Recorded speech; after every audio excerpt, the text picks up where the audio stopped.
Welcome back to Conscious Conversations. Man, it has been a long time. I've done a couple of little episodes in between, but we've been traveling and changing our life over the last 12 months. And unfortunately, the podcast took a back seat. It sort of, it dropped away. It was hard to do on the road. And now we've found this beautiful little farm in far south Tasmania. It's idyllic. It's beautiful. I've been hitting the trails and running. I've found a new coaching niche. I'm working with dads now, which is so exciting for me. It just feels so right to help and support dads, being a father of five myself. But the investment that I've made in myself and my coaching around mindfulness, wellness, leadership, culture just ties in so well with supporting dads in all aspects of their life, in their parenting, in their personal, in their professional. It's a really nice fit for me. And I think, when you think about dads and the pace and pressure of modern life, the support and guidance they need around a lot of areas to help them create a foundation and framework that they can really thrive and flourish from is really important, and it's deep and important work. So I'm investing heavily in that. So I'm really looking forward to it. You can check out my new website, my new look and feel at lukemclean.net still. So I'd encourage you to jump down there, take a look. And if you're a dad that leads, owns a business, you've got kids, you want to grow, you're feeling challenged, you want support and guidance, I want to talk to you, I want to work with you. I'm doing both one-on-one, and we're doing group coaching in small groups of men, which, you think about that. Think about small groups of men. Men have been coming together for thousands of years to support each other, to grow, to explore and guide. And that's what I'm reinventing there. So that's super cool. So we're back with a new episode. This one is a cracker. It's a beautiful episode. It's on, I'm living on this 30-acre farm with these veggie gardens and sheep and chickens. And I was doing a 60 days of gratitude. And I came across this beautiful woman named Katie Mitchell. She's got Juggernaut Coffee. She lives in Canada, and she's living really simple. And we unpack and we explore her incredible story about how she lives, how she arrived at how she lives, and some of her lessons on life. It's really nice. I think you're going to love this episode. I'm so excited to introduce Conscious Conversations version, whatever you want to call it, with Katie. Thanks for that. We'll take care. We'll keep talking. But this is Katie Mitchell. This is Conscious Conversations. I am Luke McLean, and let's get started.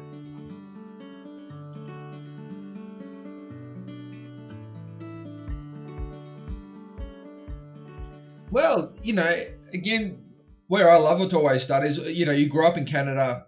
Yeah. Were any of your family values or anything you grew up, was that a resonation of where you are now, or was that sort of a rebellion of what you grew up? It was a combination of both, for sure. I grew up in a very, very tight-knit family. And I mean, everybody in Canada, much like in Australia, we're a country of immigrants, right? Like everybody in Canada came from somewhere else, and almost exclusively that's a hard scrabble story, right? Like that's a story of oftentimes really desperate people coming to Canada looking for a new start. So that's true for half of my family, where it was after the First World War, soldiers were given the opportunity to take their discharge into Canada. And they were given land claims here. So you could come to Canada and be given a quarter section of land as your like military pension sort of thing. So half of my family, that's where the roots sort of come from.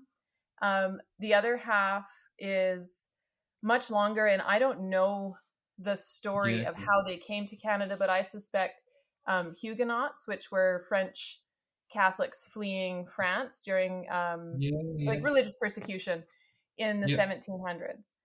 So French Canadian family, lots of farming background, huge families.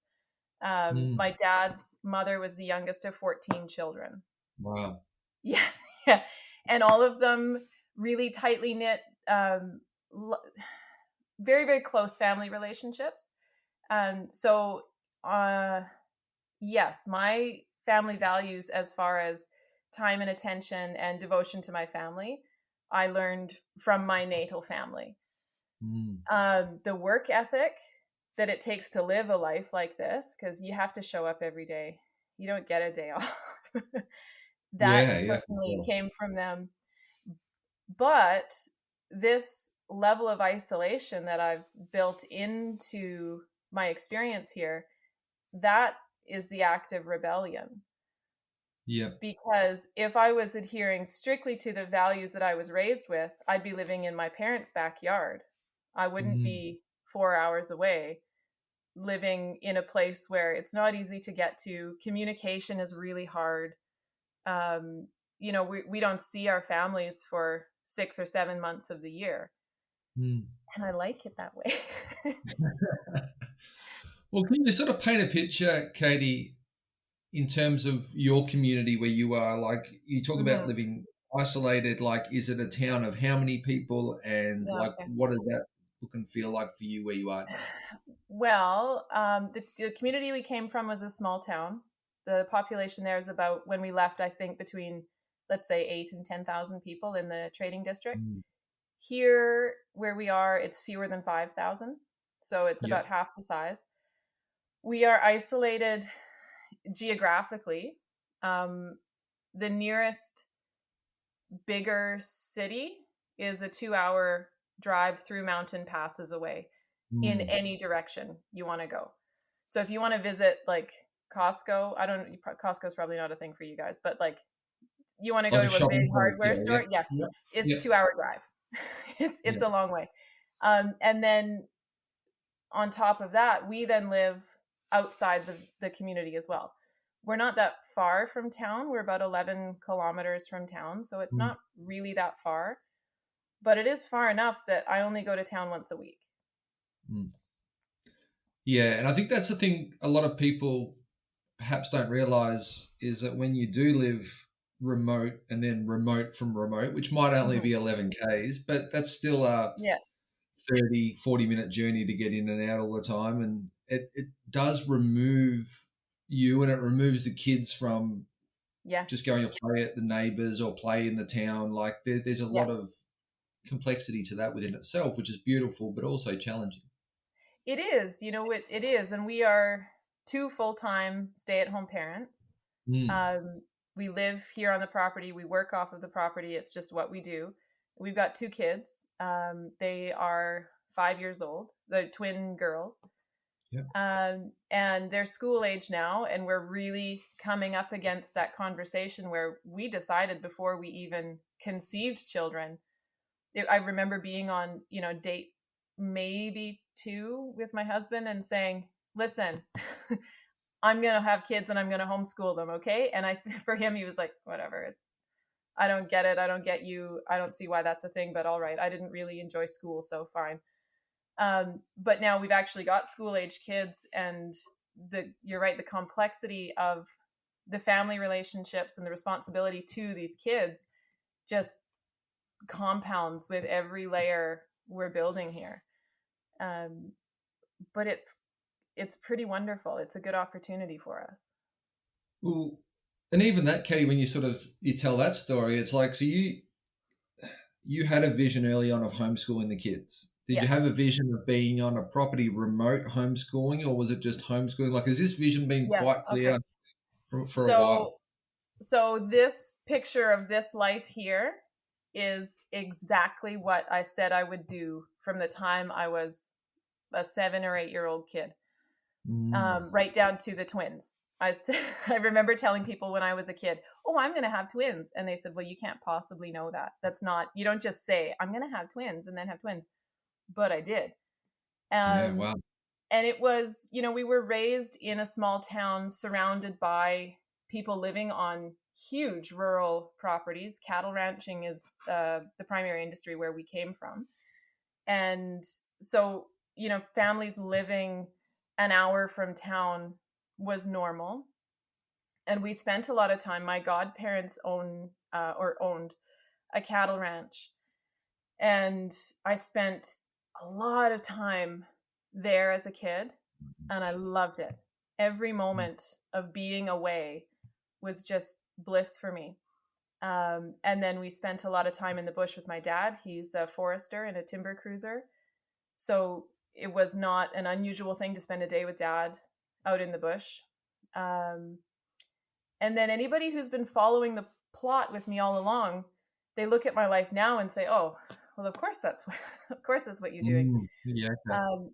But along the way,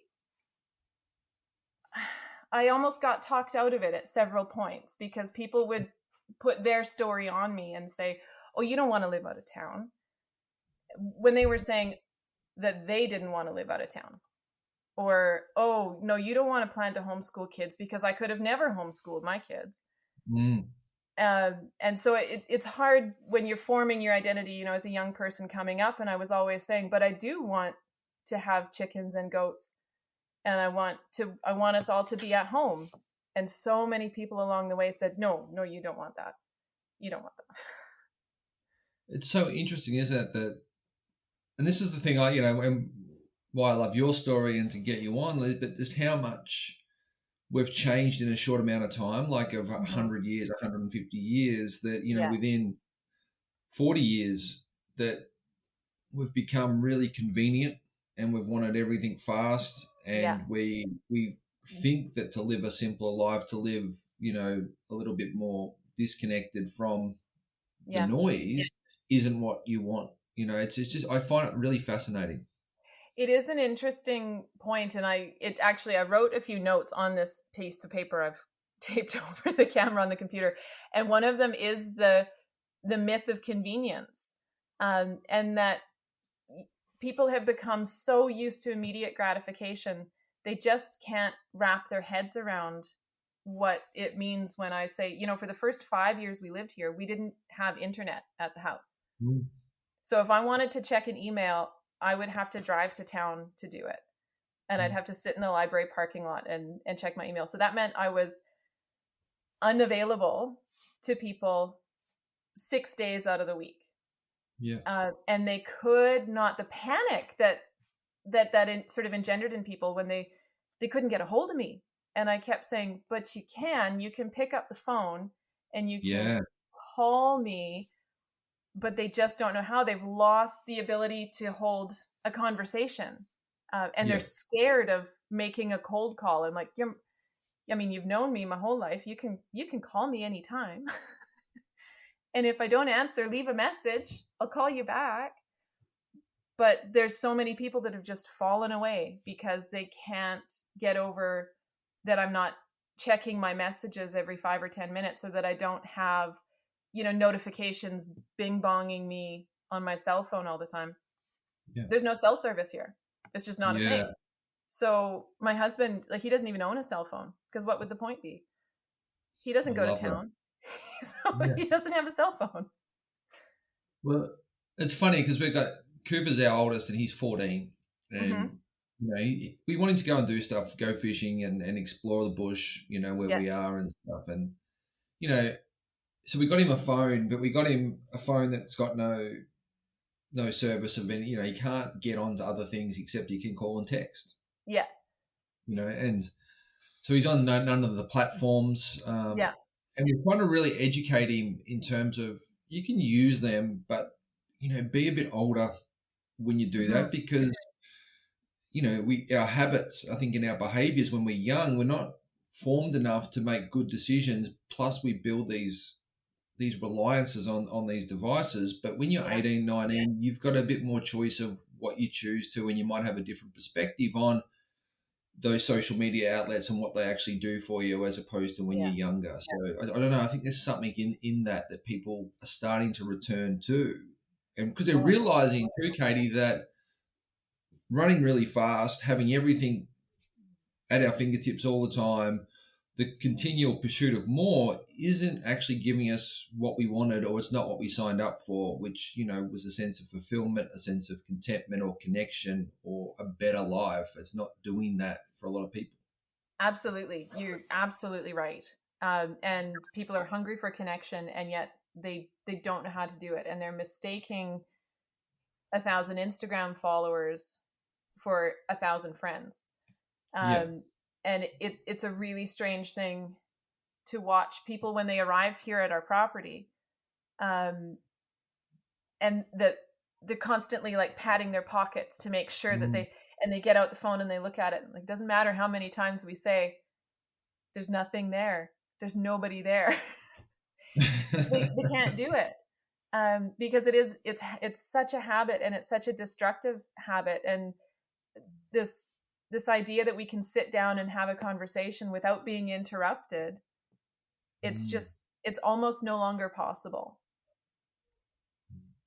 Yeah, that's awesome. I love that. And I love the journey you've been on, where what I sort of read with you, Katie, is you were working in a restaurant as a chef.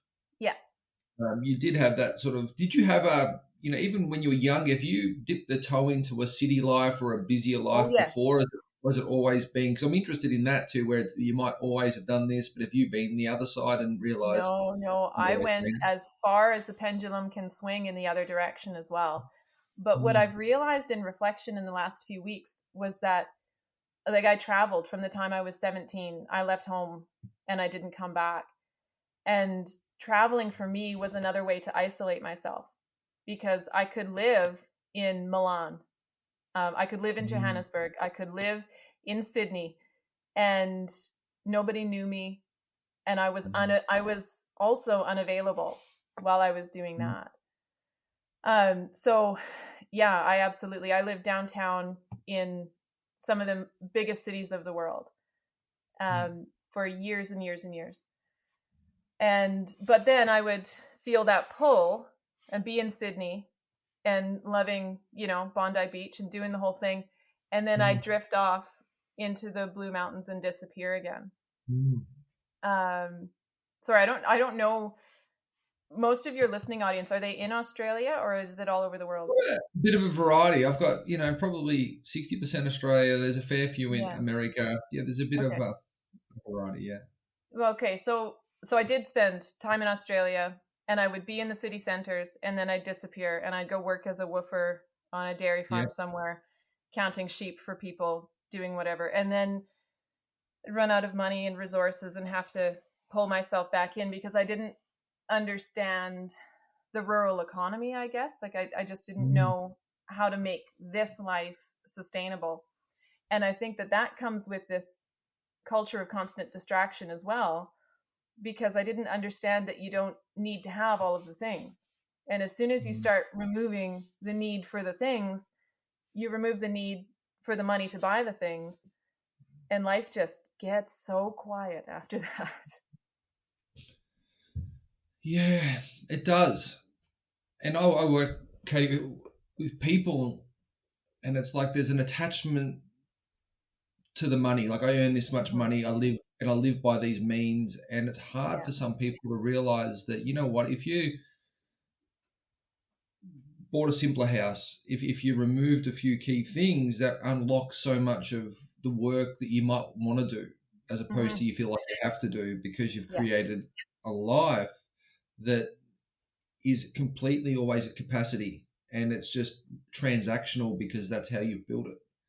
It's what we were taught, we were raised by, and I mean, I can't fault my parents because they are a product of their raising as well, but they're part of the post-war boomer generation, where it was about this sort of extravagant display of house and car and clothes and holidays and things.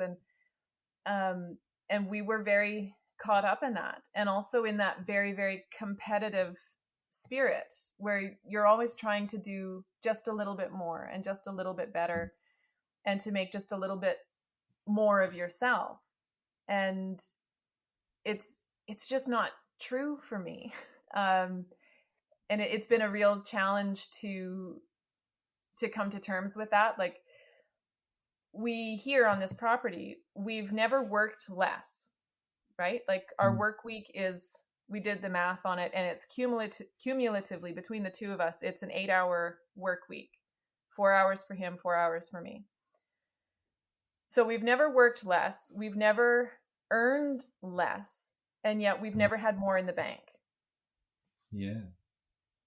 And the math is kind of staggering when you start to realize, if you let go of that incessant craving for immediate gratification and not waiting for things and not waiting for, the right pieces to become available, if you can just be patient, everything turns up exactly as you need it to. And then we don't have to spread our resources so enthusiastically all over everything. For you, Katie, what did that, like, what can you describe, or can you step through a little bit of what have you done to get there? First step was choosing my partner wisely. I mean, by today's standard, I think we found and married each other at an average age, but by our parents' generation, it was quite late, because I was 30 by the time we married. But we had some life experience under our belts. So we also had confidence to say, this is what I like, this is what I don't like. For me, I knew I wanted to live rurally, and I was very clear about that from the get-go, but we didn't know how to make it happen. We owned a couple of properties in town where we lived. Like, I owned a house and he owned a house. So we pooled our resources. We lived in one, we rented out the other. And then we had some hard times. We really wanted a family, and it wasn't happening. It wasn't happening for us. And it was years of pregnancy loss and fertility treatment, and just like, it really concentrated what is important. It's that like distillation. And what was important for us was a family. And it was a family outside of interference and outside of other people's input.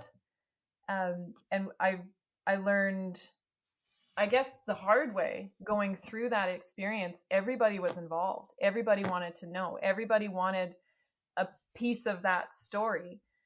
And so in order to give myself a break and to have a rest and to get back on track, we had to leave that town. And I was working 2 jobs at the time. He was working 1. We had no time together, no time to ourselves. And I mean, we were paying the bills, but were we really? Like, it was hand to mouth, and and we came here. We used to come camping here in this valley. And we just sort of threw caution to the wind and said, cold called a realtor and said, line up. This is what I'm looking for. We're going to spend a weekend looking at property. And he said, sure. We looked at, I think, maybe 8 different properties. And this place we're on is the last one we looked at. And as soon as we stepped foot on the property, I just like burst into tears. And I said, no, this is it. This is my home. This is what we're buying. Turns out I was pregnant at the time. We didn't know. And so we made an offer. We went home and we sold everything, and we moved a month later. Yeah. That's beautiful. Like, I love that. But like, even that, you listen to that, Katie, and people would think that's a bold move, or that, I couldn't do that. But you can. What I hear, and what I hear in you is it becomes a lot easier when you know who you are, when you're really clear on what you want, your values, and you've talked about that previously in terms of, you knew you wanted this lifestyle from a very young age. Yeah. And you were sort of, it sounds like almost just coming back to that child of knowing what you wanted at a later age. Absolutely. And you've removed some of that noise that had been conditioned on you to come back. And it took a real breakdown to get there, is the other thing too, right? If I had gotten pregnant the day we decided we wanted to have a family, we'd still be where we were. Because you can't, it's so hard to sort of drop yourself out of that hamster wheel you're on. It's really, really hard to step outside it. And it took a complete breakdown for me to say, you know what, I can't do this anymore. this whole setup we have is dysfunctional. We're working too much. We're not spending the time together. Something isn't working. And so we went to a place that had made us happy in the past. And that's this place here. And the crazy thing is we used to camp on the other side of the valley from this property we live on a hilltop there. We used to look over across the valley. There's a river that runs through, and there's this beach we used to see. And I thought, oh my gosh, who gets to swim there? Whose beach is that? And I remember that feeling so clearly of like, the forest is speaking to me here. It's beautiful. There's larch trees, which we didn't have where we were. There's wild turkeys that we didn't have where we were. And the wild turkey is like a little bit of a totem for me. And we came here, we bought this place, and the weekend of moving came, and our families came and helped us.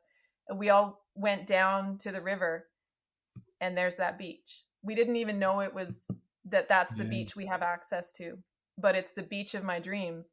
And I saw it and I said, that's what I want. And here we are without even knowing that was ours. Yeah. It's those little like those little signs, I guess, that continue to pop up that we get when we have the space to see them. I think sometimes, which is really important. What I hear from you, Katie, from this story is a couple of things. Is that you love adventure. Yes. You know, the idea that you traveled around a lot by yourself, and even this lifestyle's somewhat of an adventure. Oh, it is. Yeah. Yeah. And that you like to, you're really comfortable with to be isolated, to be disconnected from the masses. Even when you talked about before that you'd go traveling away from the family, but then get to the big cities and then want to go off to the bush or to the Blue Mountains to be disconnected from that again, that sits pretty well with you. So the adventure of isolation in some ways. Yeah, absolutely. If you think of an average person who goes camping for the weekend, right? They live where they live, they do what they do, they have their life, it's hustle and bustle, it's work, it's school, it's daycare, it's dinner with the family, it's, and they go camping for the weekend. And that feeling they have of isolation for the weekend is a balm to them, and it allows them to hit the reset, and then they feel they can go back and they can get on with life. I'm like wired opposite, where I'm exactly the same. Yeah, I need that quiet. I need the space. I need the peace. I can go and dip my toe in the city, and I love to. I mean, COVID's a whole other story, right? I haven't been to a city in 2 years, but previously I'd love to go to the city, go to a show, go out for dinner, maybe visit with friends, and then good grief, get me back to the country so that I can get on with the day of the day-to-day of living and working here. Yeah, I'd be the same. Like you'd hear people go away to these, to places and go, it was so nice to recharge the batteries and relax. And always my mindset was, I just want to live from that place. Yeah. Like, I don't want to just visit it, but everyone comes back so much happier and in a better place. That would be a good place to live. That's in my that's the story I'm telling.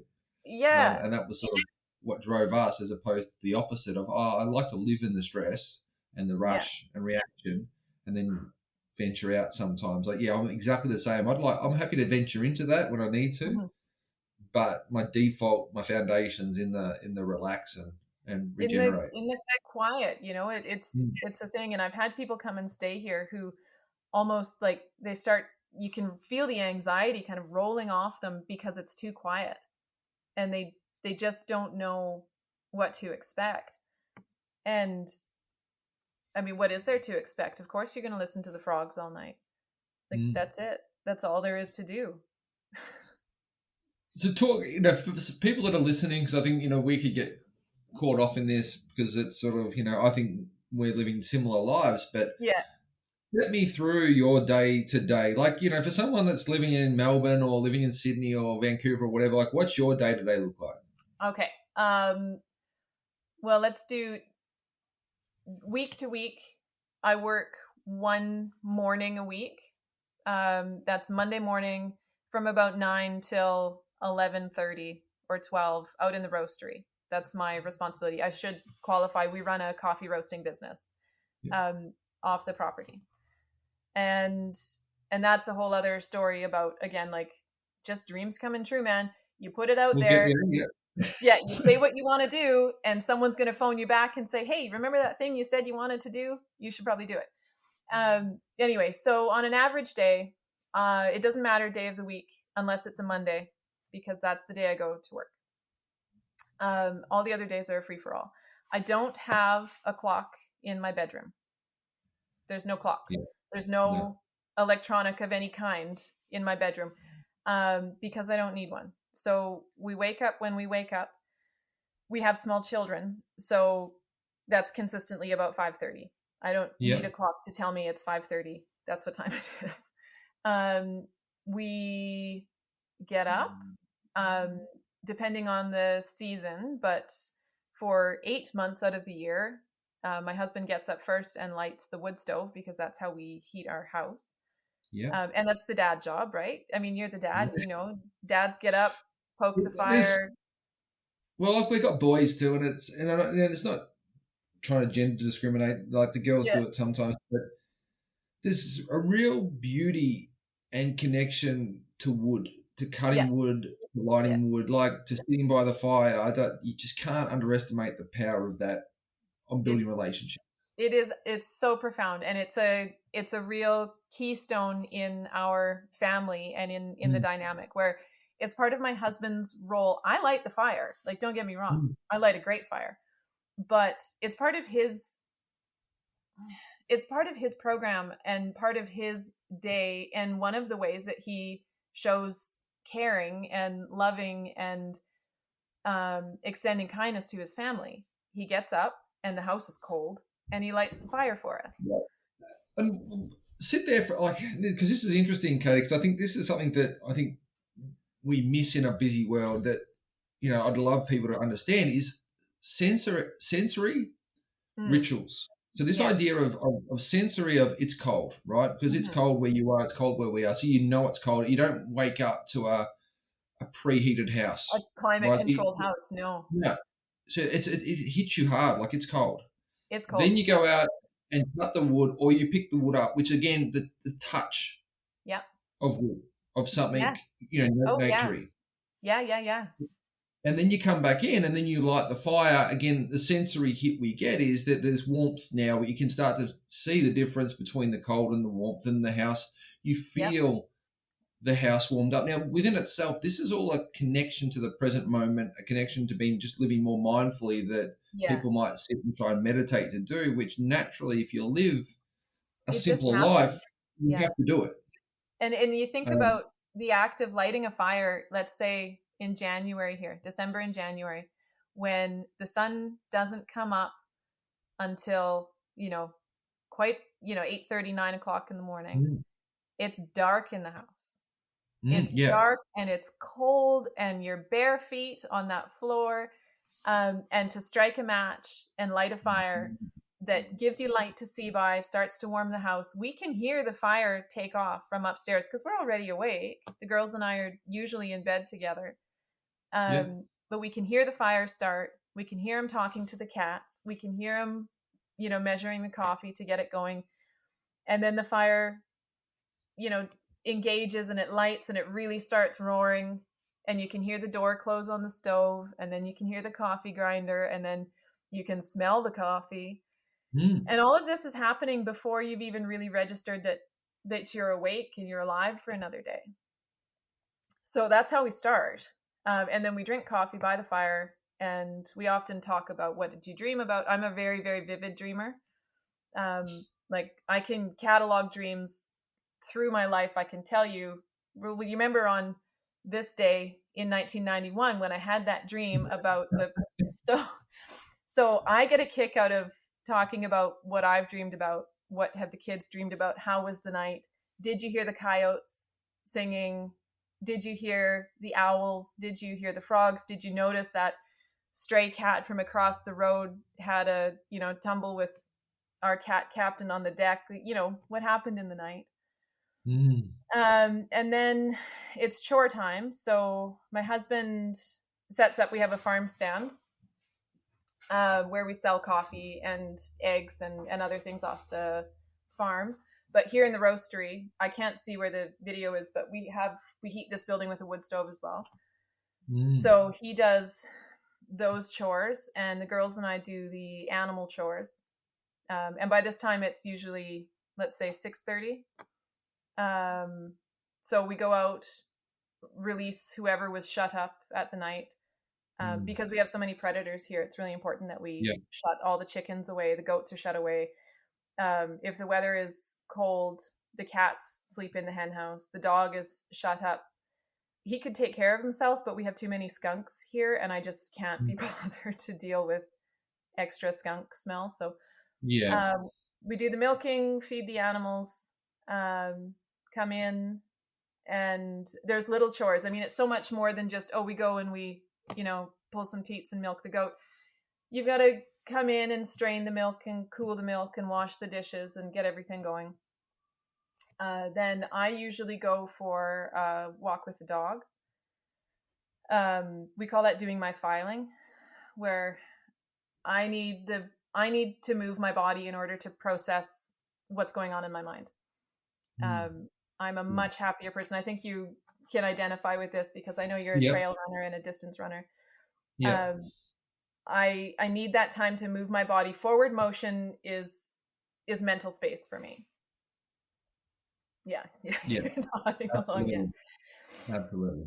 Yeah. And we live in the forest, so it's a nice forest walk. I'm usually gone for half an hour, 40 minutes sort of thing. It's extending now that the kids are a little bit older and they don't need me so acutely in the morning. I come home. My husband goes for his time, then he goes to work out, and he's got a shop set up with like weight bench and different things, or he'll go for a hike or do whatever he feels he needs to do that day. Then we share breakfast together. We always share breakfast as a family. And that's another pot of coffee. And I was thinking about how to explain this to people, in that they think, oh, what a simple sort of bucolic life, and isn't that lovely? And it is, but it's not simple. Like, there's so many layers that went into sitting down to breakfast together. Like we had French toast and eggs and everything the other day. So that means I had to have planned this so far in advance, because we needed to make sure that I'd fed the sourdough and then baked the bread, and that the hens are eating well and laying well, and the eggs are collected and clean, and that I've saved enough for us to use for this, as well as selling enough to pay to feed the hens, and pickling enough so that we have enough eggs to eat through the winter. Like, that's a whole other thing. We needed to milk the goat so that we could make the batter for the toast to fry up and eat. And we had to think steps ahead to make sure that I had bacon out of the freezer that was thawed and ready to use, while keeping an eye on, well, how much bacon is left in the freezer and how much longer is it until we kill another pig. So it's a really complicated and layered, sort of nuanced thing that just goes into breakfast. Yeah, it's interesting, isn't it, Kate? Like, I think people hear the outcome of what you've got, and you're probably at a different level last week getting there, but like, we had 2 sheep die the other day, 2 little lambs just dropped dead.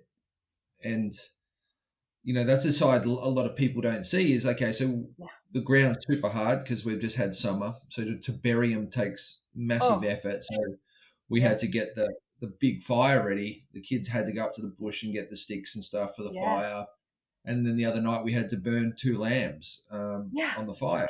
And like that, you can't plan for that. That just happens. But you have to do that work. You can't just go, you know what, we'll do the lambs in 2 weeks' time when I've got a bit more time. Like, they need to be done. So it's just, you've got to be there, and you need space. Yeah, you need to be present, and you need to be able to, like, I have seen it happen where people are sort of like frozen in place because they just can't make a decision. And they just can't put one foot in front of the other because they just don't know what to do. And if you if you don't have the opportunity to slow down and to be able to assess your situation, you can't make these tough calls. And it does, you're absolutely right. Like it doesn't keep. You can't, what are you going to do with those lambs? You've got to deal with it today. I don't know what it's like in Tasmania, but here, if I left a dead animal laying around, I'd have every predator we got under the sun on my property. And I can't have that. So yeah, it means digging a pretty big hole or building a really big fire or hoping you have enough room in the freezer to throw that critter in until you do have time to manage it. And that's not often the case. No. I think listening to your way of living, Katie, like it's for me, it's inspiring that other people are doing this, and I'm interested from this conversation to like, what's it done for you? Like, what's it done for you? Your relationship with your partner, with your family? Like, what's the cost and what's the return that you're getting from living this way? Opportunity cost for living this way is a very, very high functioning relationship with my children. Because we made a conscious choice not to have the internet here.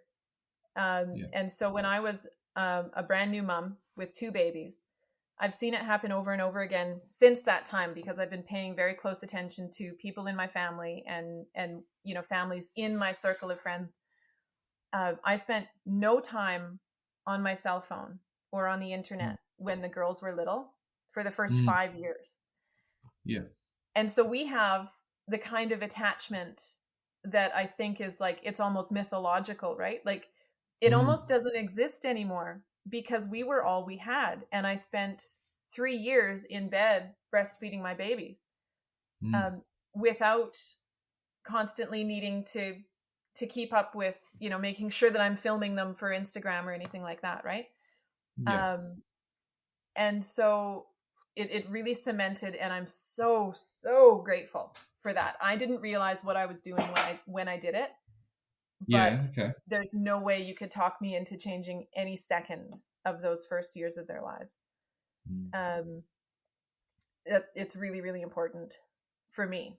And then as far as my relationship with Dave goes, it was hard at first being here because the coffee business that allows us both to be here we started in 2018.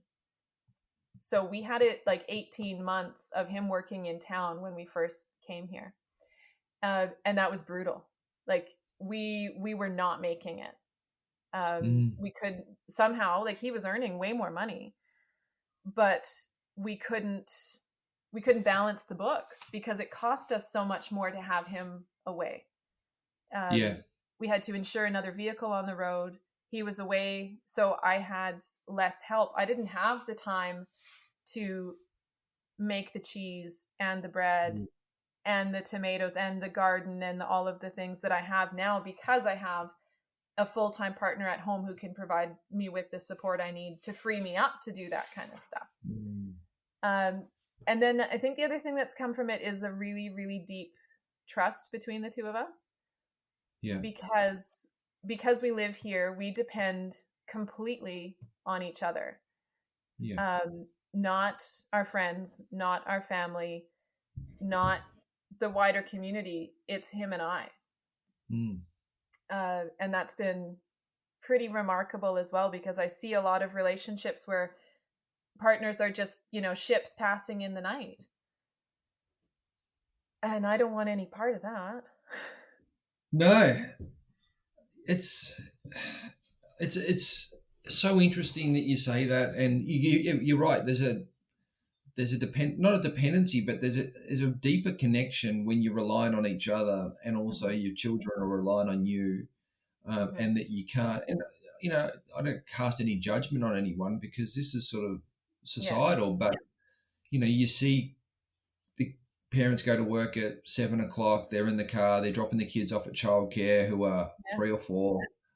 They get picked up at 6 o'clock at night, they're off to swimming lessons, and then they're off to, and then they're in bed. And if you if you added up the total hours of quality connection spent between the partners or the kids and the parents, it would be pretty low, because even when they get home, because it's a learnt behavior that often they're on their phones reacting to more emails because they've spent 10 hours doing that at work. What are you going to do when you get home? That's the default habit you've got. Plus you've got a life that's so convenient of take-home meals or whatever that you don't need to really spend any time on anything else anyway. Absolutely. You're absolutely right. And I think it's fair to not cast judgment on it, because it's the way our society has gone. Like what you are doing with your family and what I'm doing with my family, we're very much running parallel lives here, right? And yet we are so far outside what is normal in contemporary society right now. Like, I am a mystery to people. They cannot wrap their heads around why I would want to pull the heads off 50 chickens every year. And I'm like, but the kids love it. And they're like, they love killing chickens. I'm like, well, no, it's not that they love killing chickens. It's that they love that time and the care and the attention and the understanding of what we're doing together. Yeah, that's what our kids have found. It's like, you're killing the chicken, but you're providing the food, and you're connecting it, and you're contributing to the farm. Absolutely. You're contributing to the well-being of the family and to the farm. And the biggest thing for us, not the biggest thing, one of the sort of foundations here, the reason we're doing what we're doing, is because I want to raise compassionate children. And at first glance, people think, well, like tearing the heads off of chickens, because that's actually how we kill them. I don't know how far into this you want to get, but I have a great way to butcher your chickens. They say, isn't that the opposite of compassion? Like you're actually teaching them how to kill things. And I said, yeah, exactly. I'm teaching them how to lovingly raise an animal, how to treat it with compassion and kindness every moment of its life up until the day we consume that animal. And isn't that the point? Because when I hear that, Katie, what resonates with me is compassion requires connection. Right? Yes. And what that means is you need to be connected to someone or something in order to feel or be able to show compassion. Yes. And the bit that I struggle with is people say that, and we were vegan for 7 years, but we were disconnected from life so much. Like, and my whole thing was, if I can raise my own food and know where it comes from, and I'm happy to eat the meat. But if I'm just buying it off a shelf, if it's anonymous, it's just not worth it. And that's the thing, is people will eat their sausages or they'll eat their lamb, and not have to kill it, but they've got no connection to that, so they can't have any compassion for it. Yeah, absolutely. And the busier we live and the more disconnected we live, the harder it is to have compassion for anything, because that connection isn't there to show or to feel compassion. Everything's at a surface level. Yeah, absolutely. And you have fewer and fewer opportunities. It's just not possible for most people. It's so far out of their realm of understanding. It just doesn't make any sense. And this sort of relentless pursuit of these opportunities is what's brought us here. It's so much more complicated than just, you just buy a farm and there you go, you live this life. There's so many layers to it. It's hard to sum it up in a quick conversation. It's the nuances that I'm learning. We're newer to it, and the nuances of what you need to do and how you do it and how much you learn. But even for me, Katie, that's the beauty of it, is the learning and the shared experiences we're having learning is actually helped really create a really strong fabric to our family culture of learning to kill some chickens or to go fishing or to plant vegetables and build fences and fix things. Yeah. Those learning moments of shared experience as a dad deepen the connection more than I ever could living on a small backyard that everything's there. They're not jobs, they're opportunities to connect. Before you moved to the farm, where were you guys living? we're in a little town called Birregurra, but we're sort of only on a quarter acre. So we had a bit of a veggie garden, but we didn't have animals. So we had a taste of it, but we weren't immersed in it. And what was it that motivated you? Like what was the catalyst? Like you, I had a dream of having a farm, and probably like your beach dream. My dream was that I can leave the farm and within a couple of k's be out in the middle of nowhere running, and I won't see anyone, and I'm in the wild, really, like in nature. Yeah. And that was my dream from a very young age, and now I'm there. Like that was sort of, again, you manifest it. Yeah, you and do. it comes. You do. Really clear. Yeah, you asked early on, like what are the things that bring you to where you are, and it's absolutely like 100% confidence in my ability to manifest whatever it is I actually want. Like I'm surrounded by these little notes and little things on the walls, and it's like this is the thing. This is what I'm going to do. This is the thing I want. This is the thing I need. And they turn up every single time because we believe that they will, and then they do. And I don't know, we connected, Katie. We're doing a bit of a gratitude challenge, which is sort of how we connected. But often the things that we want or we want to manifest aren't, like, for me, that what I've realized is they're not big things. They're lots of little things that make a big thing. Yeah. But they're beautiful. Yeah. And it's understanding that the smallest thing is just as important as the biggest thing. Like, sure, this farm, this property, I have a list in an old journal that itemizes all of the things that this property would have and does have. And I get just as much joy out of going back and looking at that list as I do going back and remembering the day that I needed. Oh, there's so many things. Like, I'm trying to think of a recent one that I needed a pot for goat milk, right? And I was looking online and it was like, stainless steel buckets are $65 and they're back ordered, and there's all sorts of ridiculous metal tariffs and trade things going on between Canada and the US, and can you get stainless steel anything these days? And I was like, oh God, what am I gonna do? And then I went to the thrift store, and exactly the thing I wanted was there, because that morning I'd said, it needs to be this shape, this size, this volume, with a lid and a handle, and I want to pay $4 for it. Well, that's what I paid. There it was. That's crazy. Katie, I think we could talk all day. I've appreciated having you on. I just love the insights, and from when when I read your gratitude each morning, it lights me up because of the nuances and the depth of things you've got to be grateful for, because of the simplicity and the connection you have. I think allows you to be able to express and fully embody that, which was a really big reason why I wanted to talk to you, because I think it was needed. And I think these conversations are needed for more people to realize, not that they have to live like you or like me, but there's a lot of power in slowing down, in simplifying, and going on that journey, I think, of self-discovery of who you are, how you want to live, and how you want your kids to live. Yeah, absolutely. You may identify with this, or other people will, certainly listening, but when I was a kid, if you were busy, you were important. And it was, if you're working hard, like I guarantee you phone anybody in my family today. This is a wide net of people, right? 14 children in that previous generation. There's a lot of them. If you ask them how they are to a man, they're going to say, oh, good, very busy, very busy. Because that's how we communicated our success. And that's how we communicated our importance and our value.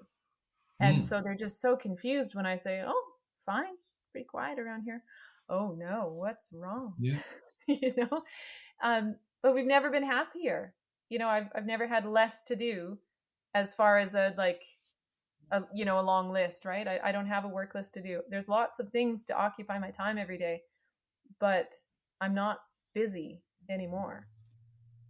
No, and busyness, and what I always try to say to people is busyness doesn't equal fulfillment. No.